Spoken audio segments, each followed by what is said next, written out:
Supplementary reading practice. The women on platform 8.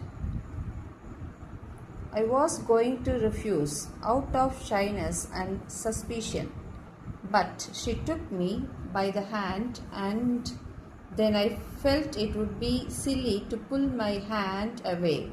She told a coolie to look after my suitcase, and then she led me away down the platform. Her hand was gentle, and she held mine neither too firmly nor too lightly. I looked up at her again. She was not young and she was not old. She must have been over 30, but had she been 50, I think she would have looked much the same. She took me into the station dining room, ordered tea and samosas and jalebis, and at once I began to thaw and take a new interest in this kind woman. The strange encounter had little effect on my appetite. I was a hungry schoolboy, and I ate as much as I could in as polite a manner as possible. She took obvious pleasure in watching me eat, and I think it was the food that strengthened the bond between us and cemented our friendship. For under the influence of the tea and sweets, I began to talk quite freely and told her about my school, my friends, my likes and dislikes. She questioned me quietly from time to time, but preferred listening. She drew me out very well, and I had soon forgotten that we were strangers. But she did not ask me about my family or where I lived, and I did not ask her where she lived. I accepted her for what she had been to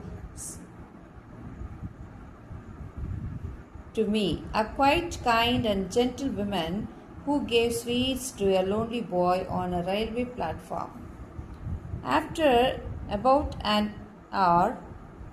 an hour, we left the dining room and began walking back along the platform. An engine was shunting up and down beside platform number 8, and as it approached, a boy leapt off the platform and ran across the rails, taking a shortcut to the next platform.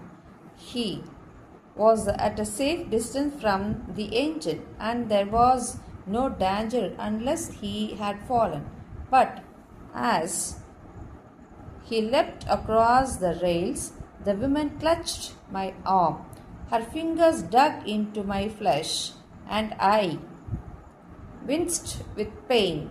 I caught her fingers and looked up at her, and I saw a spasm of pain and fear and sadness pass across her face.